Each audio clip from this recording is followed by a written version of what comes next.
Hi friends, ഹോപ്സിൻ്റെ YouTube ക്ലാസ്സിലേക്ക് സ്വാഗതം. എൻ്റെ പേര് രോഹിത്. ഇന്ന് നമ്മൾ ഡിസ്കസ് ചെയ്യാൻ പോകുന്നത് മോഡൽ എക്സാം നമ്പർ 3 മാത്തമാറ്റിക്സിൻ്റെ ചോദ്യങ്ങളാണ്.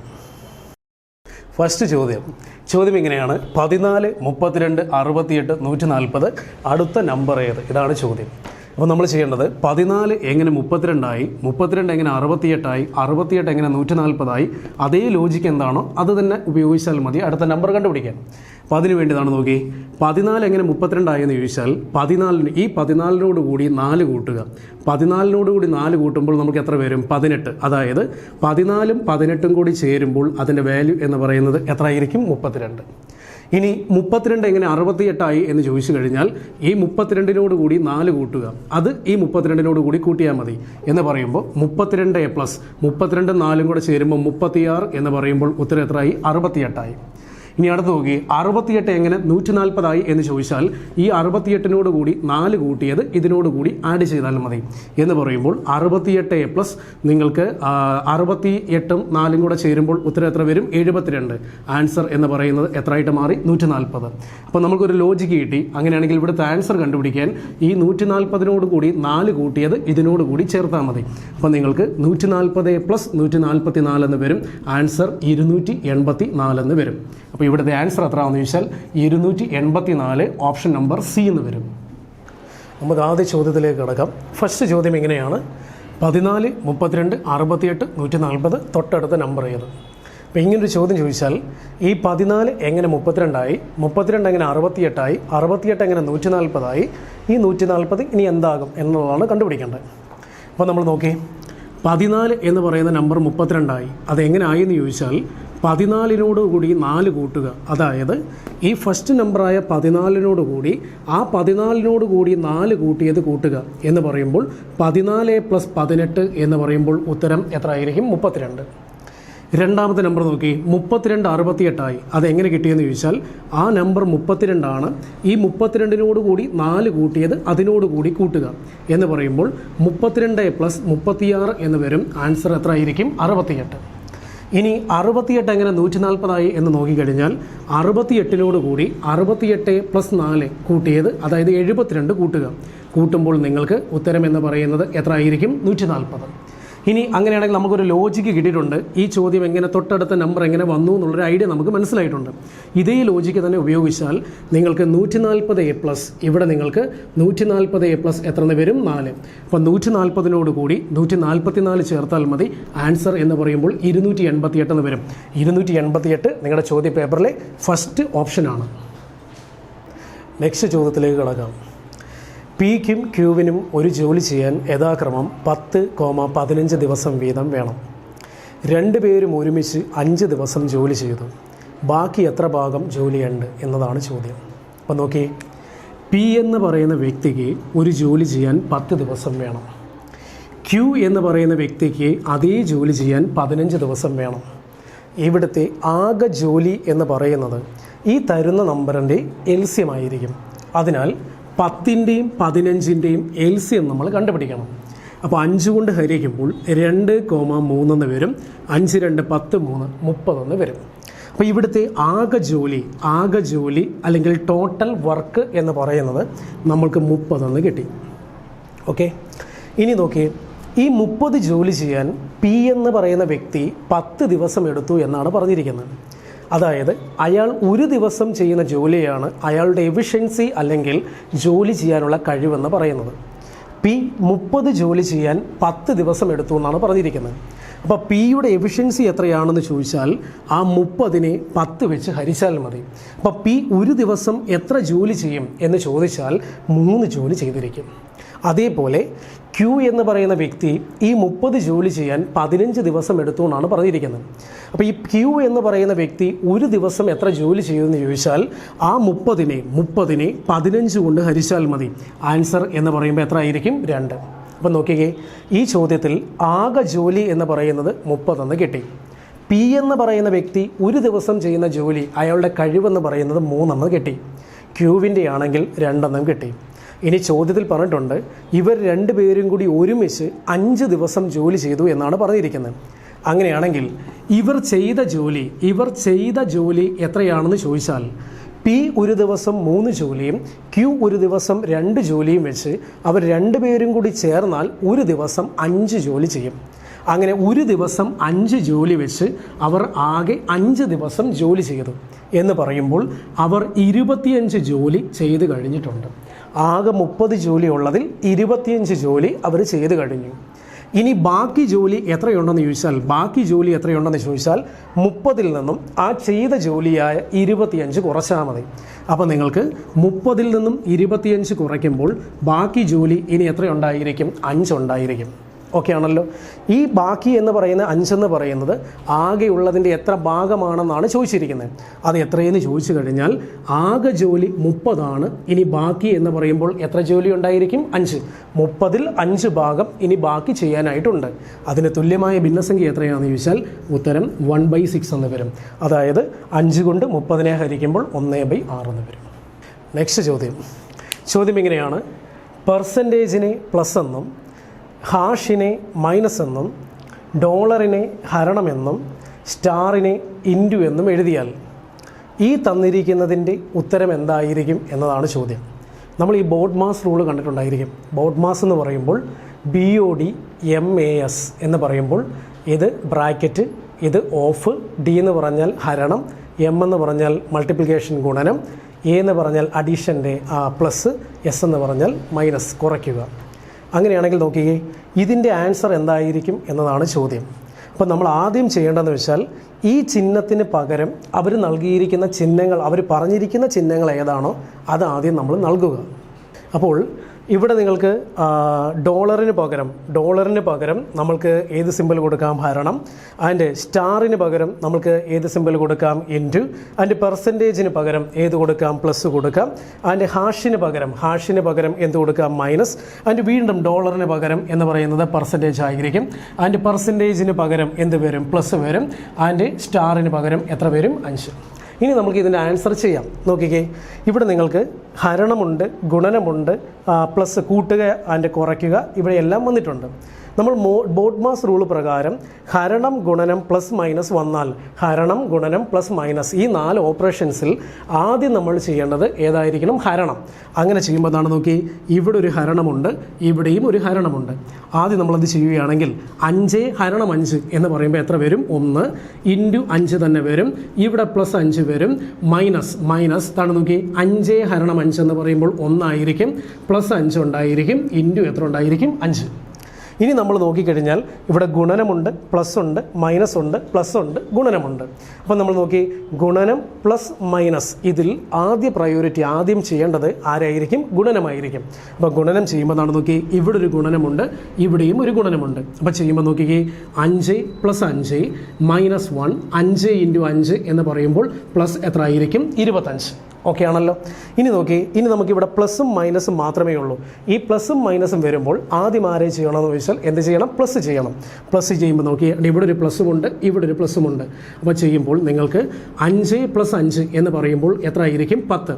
ഇവിടെ വരുമ്പോൾ -1 + 25 എന്ന് പറയുമ്പോൾ എത്ര ആയിരിക്കും? +24 എന്ന് വരും. ഫൈനൽ ആൻസർ എത്രയാണെന്ന് ചോദിച്ചാൽ 34 എന്ന് വരും. ആൻസർ 34. നെക്സ്റ്റ് ചോദ്യം എങ്ങനെയാണ്? എയ്ക്ക് ബിയേക്കാൾ കൂടിയ മാർക്കുണ്ട്, ഡിക്ക് സിയേക്കാൾ മാർക്ക് കൂടുതലാണ്, ഇക്ക് ഡിയേക്കാൾ മാർക്ക് കൂടുതലാണ്, ഇയുടെ മാർക്കിനേക്കാൾ കൂടുതലാണ് എയുടെ മാർക്ക്. എന്നാൽ ഏറ്റവും കൂടുതൽ മാർക്ക് നേടിയതാര്? ഞാൻ ഈ ചോദ്യം ഒന്നും കൂടെ പറയാം. എയ്ക്ക് ബിയേക്കാൾ കൂടിയ മാർക്കുണ്ട്, ഡിക്ക് സിയേക്കാൾ മാർക്ക് കൂടുതലാണ്, ഇക്ക് ഡിയേക്കാൾ മാർക്ക് കൂടുതലുണ്ട്, ഇയുടെ മാർക്കിനേക്കാൾ കൂടുതലാണ് എയുടെ മാർക്ക്. എന്നാൽ ഏറ്റവും കൂടുതൽ മാർക്ക് നേടിയതാര്? ഇങ്ങനൊരു ചോദ്യം ചോദിക്കുമ്പോൾ ആദ്യം നിങ്ങൾ ഇവിടെ ഉള്ള ആൾക്കാരെ എല്ലാം, അക്ഷരങ്ങളെല്ലാം അങ്ങ് എഴുതണം. എ ഉണ്ട്, ബി ഉണ്ട്, സി ഉണ്ട്, ഡി ഉണ്ട്, പിന്നെ ആരുമുണ്ടെന്ന് പറയാം? ഇയുമുണ്ട്. ആദ്യ സെൻറ്റൻസ് വായിക്കണം. വായിക്കുമ്പോൾ എന്താ പറഞ്ഞിരിക്കുന്നത്? എയ്ക്ക് ബിയേക്കാൾ കൂടിയ മാർക്കുണ്ട്. അതായത് എ എന്ന് പറയുന്ന വ്യക്തിക്ക് ബിയേക്കാൾ മാർക്കുണ്ടെന്നാണ് പറഞ്ഞിരിക്കുന്നത്. അപ്പോൾ നമ്മളൊന്ന് വരയ്ക്കാം. ഇതാണ് നോക്കി, എ എന്ന് പറയുന്ന വ്യക്തിക്ക് ഈ ബി എന്ന് പറയുന്ന വ്യക്തിയേക്കാൾ മാർക്കുണ്ട്. അപ്പോൾ ഈ ബി എന്ന് പറയുന്ന വ്യക്തിയേക്കാൾ മാർക്ക് ആർക്കുണ്ടെന്ന് പറയാം? എയ്ക്കുണ്ട്. ഇതാണ് ആദ്യ സെൻറ്റൻസ് പറഞ്ഞിരിക്കുന്നത്. ഓക്കെ. രണ്ടാമത്തെ സെൻറ്റൻസ്, ഡിക്ക് സിയേക്കാൾ മാർക്കുണ്ട്. അതായത് ഡി എന്ന് പറയുന്ന വ്യക്തിക്ക് സിയേക്കാൾ മാർക്കുണ്ട്.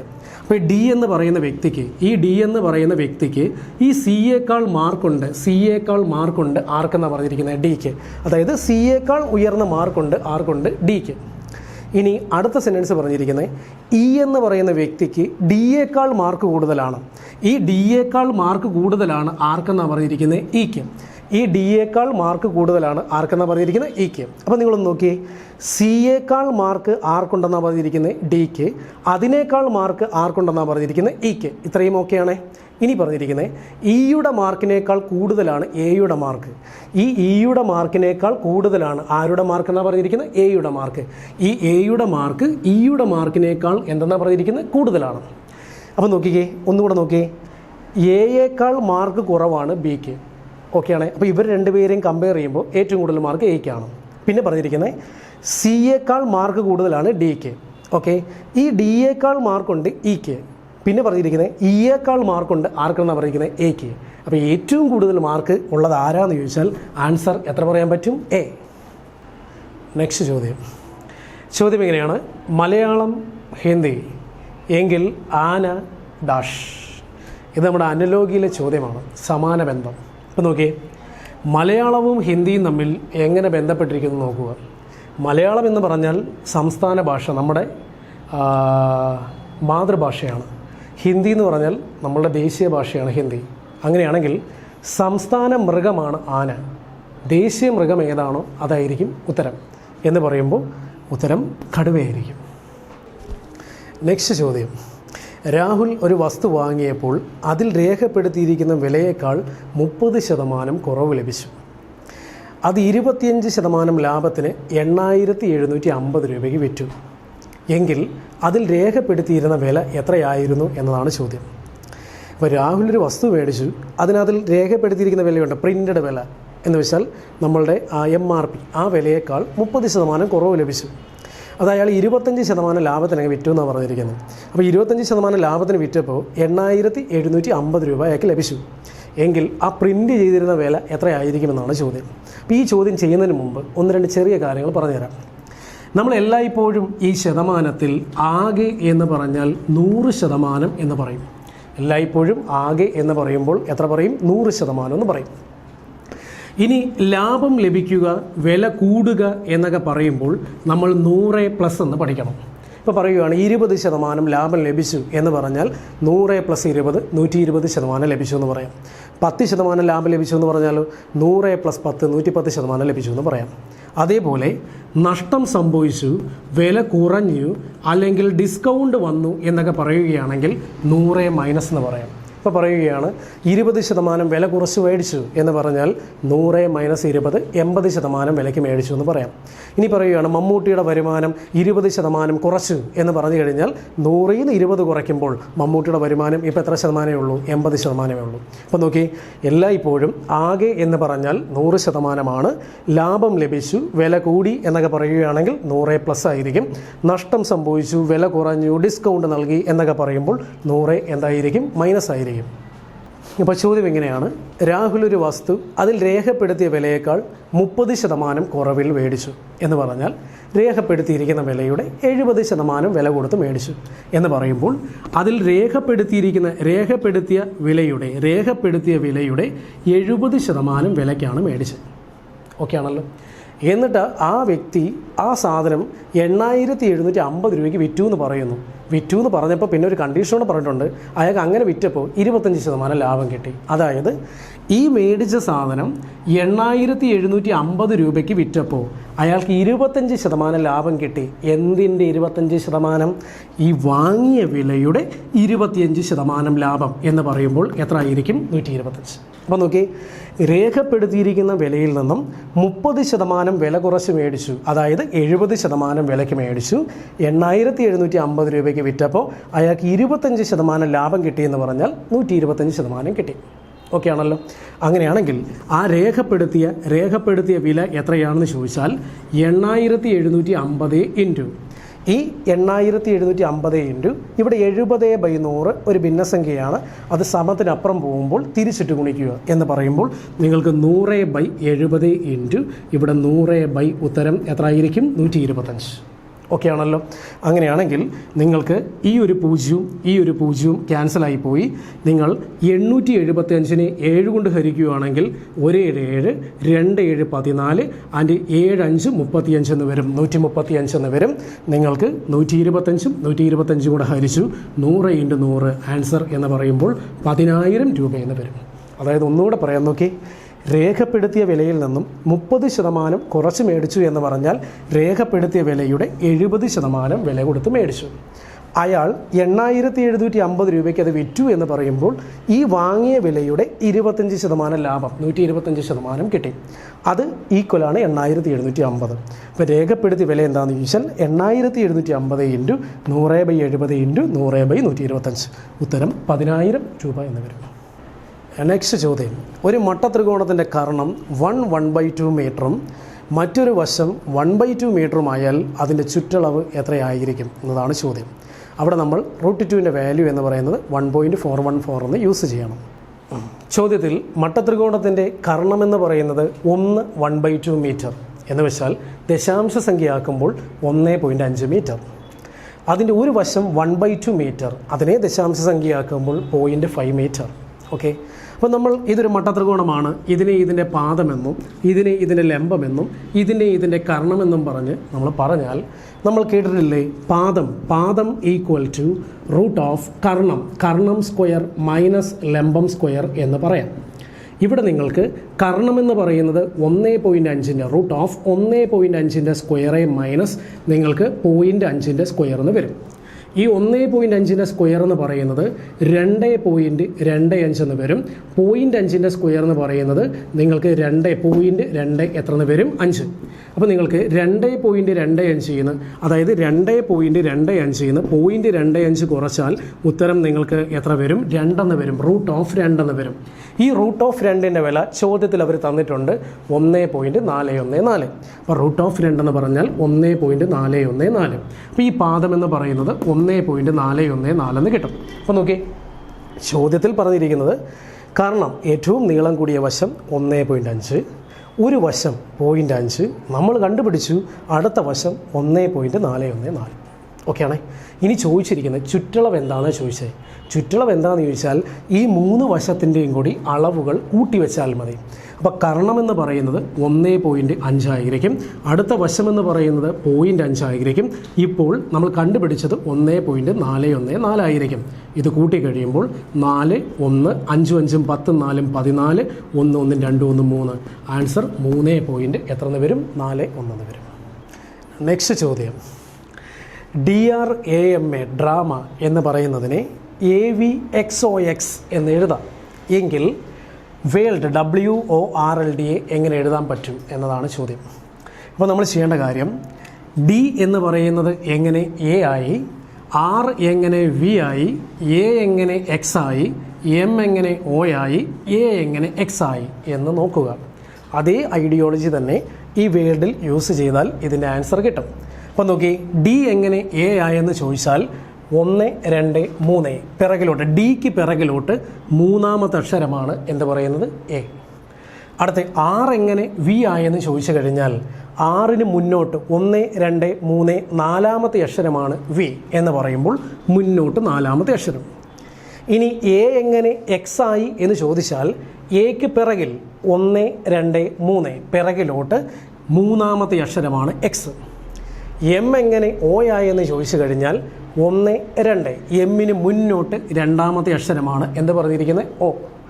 ഇനി A എങ്ങനെ X ആയെന്ന് ചോദിച്ചാൽ Aക്ക് പിറകിലോട്ട് 1 2 3ാമത്തെ അക്ഷരമാണ് X. അപ്പോൾ നമുക്കൊരു ലോജിക്ക് കിട്ടി, -3 + 4 -3 + 2 -3. ഈ ലോജിക്ക് തന്നെ യൂസ് ചെയ്യുക. അപ്പോൾ W കഴിഞ്ഞ് പിറകിലോട്ട് 3ാമത്തെ അക്ഷരം എന്ന് പറയുമ്പോൾ 1 2 3 ആൻസർ എന്ന് പറയുമ്പോൾ എത്രയായിരിക്കും, T. ഇനി O കഴിഞ്ഞ് മുന്നോട്ട് 4ാമത്തെ അക്ഷരം എന്ന് പറയുമ്പോൾ നിങ്ങൾക്ക് 1 2 3 4 ആൻസർ എന്ന് പറയുമ്പോൾ ഏതായിരിക്കും, S. അടുത്ത 6 കഴിഞ്ഞ് പിന്നിലോട്ട് 3ാമത്തെ അക്ഷരം എന്ന് പറയുമ്പോൾ നിങ്ങൾക്ക് 1 2 3 എന്ന് പറയുമ്പോൾ ഏതായിരിക്കും, O. അടുത്ത L കഴിഞ്ഞ് മുന്നോട്ട് 2ാമത്തെ അക്ഷരം, L കഴിഞ്ഞ് മുന്നോട്ട് 2ാമത്തെ അക്ഷരം എന്ന് പറയുമ്പോൾ L കഴിഞ്ഞ് മുന്നോട്ട് 2ാമത്തെ അക്ഷരം എന്ന് പറയുമ്പോൾ ഏതായിരിക്കും, N. അടുത്ത ഡി കഴിഞ്ഞ് പിന്നിലോട്ട് മൂന്നാമത്തെ അക്ഷരം, ഡി കഴിഞ്ഞ് പിറകിലോട്ട് മൂന്നാമത്തെ അക്ഷരം 1, 2, 3 എന്ന് പറയുമ്പോൾ ഏതായിരിക്കും? എ. അപ്പോൾ നമ്മുടെ ആൻസർ TSONA എന്ന് കിട്ടും.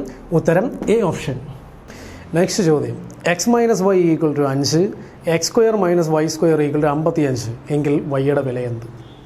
ഈ ഒരു ചോദ്യം ചെയ്യാൻ നമ്മൾക്ക് പരിചിതമായൊരു പോളിനോമിയൽ ഇക്വേഷൻ ഉണ്ട്. ഏതാണെന്ന് ചോദിച്ചാൽ x² - y² = x + y × x - y. നമ്മളുടെ ചോദ്യത്തിൽ തന്നിട്ടുണ്ട് x² - y² എന്ന് പറയുന്നത് 55 എന്ന് തന്നിട്ടുണ്ട്. ഇനി x - y വില അവർ തന്നിട്ടുണ്ട് 5 എന്ന് തന്നിട്ടുണ്ട്. അങ്ങനെയാണെങ്കിൽ നമുക്ക് x + y വില നമുക്ക് കണ്ടുപിടിക്കാം. എങ്ങനെ കണ്ടുപിടിക്കാമെന്ന് ചോദിച്ചാൽ x + y വില എന്താണെന്ന് ചോദിച്ചാൽ ഈ 55നെ ഈ 5 കൊണ്ട് ഹരിച്ചാൽ മതി. ആൻസർ എന്ന് പറയുന്നത് എത്ര ആയിരിക്കും? 11. ഓക്കെ, അപ്പോൾ x² - y² വില 55, x - y വില 5. അങ്ങനെയാണെങ്കിൽ x + y വില എത്രയാണെന്ന് ചോദിച്ചാൽ നമുക്ക് കിട്ടും 11. കാരണം അല്ലെങ്കിൽ തന്നെ പറയാം 11 × 5 ആണ് എത്ര പറയുന്നത്? 55. ഇനി നോക്കിയേ, x + y വില എന്ന് പറയുന്നത് 11 കിട്ടി. ആൻഡ് x - y വില എന്ന് പറയുന്നത് എത്ര കിട്ടി? 5 കിട്ടി. നമ്മൾ ചോദിച്ചിരിക്കുന്ന എന്തിൻ്റെ വില കണ്ടുപിടിക്കാൻ ചോദിച്ചിരിക്കുന്നത്? വൈയുടെ വില കണ്ടുപിടിക്കാൻ ചോദിച്ചാൽ ഇവ തമ്മിൽ കുറയ്ക്കുമ്പോൾ x - x എന്ന് പറയുമ്പോൾ എന്തായി പോയി? 0. ഒന്നുമില്ല, ക്യാൻസലായിപ്പോയി.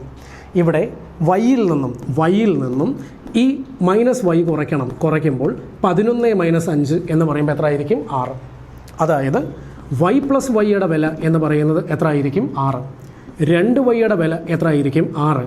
വൈയുടെ വില എത്രയാണെന്ന് ചോദിച്ചാൽ 6/2. ഉത്തരം എത്ര ആയിരിക്കും? 3. വൈയുടെ വില നമ്മൾക്ക് 3 കിട്ടും. നെക്സ്റ്റ് ചോദ്യം, മുരളി 25 കിലോമീറ്റർ തെക്കോട്ട് നടക്കുന്നു. പിന്നീട് അയാളുടെ വലതുവശത്തേക്ക് തിരിഞ്ഞ് 30 കിലോമീറ്റർ പോയി. വീണ്ടും ഇടത്തോട്ട് തിരിഞ്ഞ് 10 കിലോമീറ്റർ പോകുന്നു. അവസാനം ഒന്നുകൂടി ഇടതുവശത്തേക്ക് തിരിഞ്ഞ് 30 കിലോമീറ്റർ പോകുന്നു. എങ്കിൽ യാത്ര പുറപ്പെട്ട സ്ഥലത്ത് നിന്നും എത്ര ദൂരെയാണ് അയാൾ നിൽക്കുന്നത് എന്നതാണ് ചോദ്യം. ആദ്യ സെൻറ്റൻസ് പറഞ്ഞിരിക്കുന്നത് മുരളി 25 കിലോമീറ്റർ തെക്കോട്ട് നടക്കുന്നു. അയാൾ ഒരു സ്ഥലത്ത് നിന്നും 25 കിലോമീറ്റർ തെക്കോട്ട് നടക്കുന്നു എന്നാണ് പറഞ്ഞിരിക്കുന്നത്. പിന്നെ പറഞ്ഞിരിക്കുന്നത് അയാളുടെ വലതുവശത്തേക്ക് തിരിഞ്ഞ് അയാൾ 30 കിലോമീറ്റർ പോയി. അപ്പം മുരളി വലതുവശത്തേക്ക് തിരിഞ്ഞ് 30 കിലോമീറ്റർ പോയി. 30 കിലോമീറ്റർ വലതുവശത്തേക്ക് തിരിഞ്ഞ് പോയെന്നാണ് പറഞ്ഞിരിക്കുന്നത്. വീണ്ടും പറഞ്ഞിരിക്കുന്നത് അവിടുന്ന് ഇടതുവശത്തേക്ക് തിരിഞ്ഞ് അയാൾ 10 കിലോമീറ്റർ സഞ്ചരിക്കുന്നു. ഇപ്പം മുരളി അങ്ങോട്ട് നോക്കിയാണ് നിൽക്കുന്നത്. അയാൾ ഇടതുവശത്തേക്ക് എന്ന് പറയുമ്പോൾ താഴോട്ട് അയാൾ വീണ്ടും 10 കിലോമീറ്റർ സഞ്ചരിക്കുന്നു. 10 കിലോമീറ്റർ ദൂരം എന്ത് ചെയ്യുന്നു? സഞ്ചരിക്കുന്നു. പിന്നെയും അവർ പറഞ്ഞിട്ടുണ്ട് അവസാനം ഒന്നുകൂടി ഇടതുവശത്തേക്ക് തിരിഞ്ഞ് 30 കിലോമീറ്റർ സഞ്ചരിക്കുന്നു. അപ്പം മുരളി ഇങ്ങനെയാണ് നിൽക്കുന്നത്, ഇടതുവശത്തേക്ക് എന്ന് പറയുമ്പോൾ ഇടത്തോട്ട്. വീണ്ടും ഇടത്തോട്ട് തിരിഞ്ഞ് 30 കിലോമീറ്റർ ദൂരം സഞ്ചരിക്കുന്നു. അപ്പോൾ നോക്കി, മുരളി 25 കിലോമീറ്റർ തെക്കോട്ട് പോയി. അവിടുന്ന് എന്താ പറഞ്ഞിരിക്കുന്നത്? വലത്തേക്ക് തിരിഞ്ഞ് 30 കിലോമീറ്റർ പോയി. അവിടുന്ന് ഇടത്തേക്ക് തിരിഞ്ഞ് 10 കിലോമീറ്റർ പോയി. അവിടുന്ന് വീണ്ടും ഇടത്തോട്ട് തിരിഞ്ഞ് എത്ര കിലോമീറ്റർ പോയെന്നാണ് പറഞ്ഞിരിക്കുന്നത്? 30 കിലോമീറ്റർ. ഇനി ചോദിച്ചിരിക്കുന്നത് അയാൾ യാത്ര ആരംഭിച്ച സ്ഥലവും ഇപ്പോൾ ഉള്ള സ്ഥലവും തമ്മിലുള്ള ആ ഡിസ്റ്റൻസ് എത്രയാണ് ചോദിച്ചിരിക്കുന്നത്. ഇവിടുന്ന് ഇവിടം വരെ 25 ആണ്, ഇവിടുന്ന് ഇവിടം വരെ 10 ആണ്. ടോട്ടലി എന്ന് പറയുന്നത് 35 കിലോമീറ്റർ.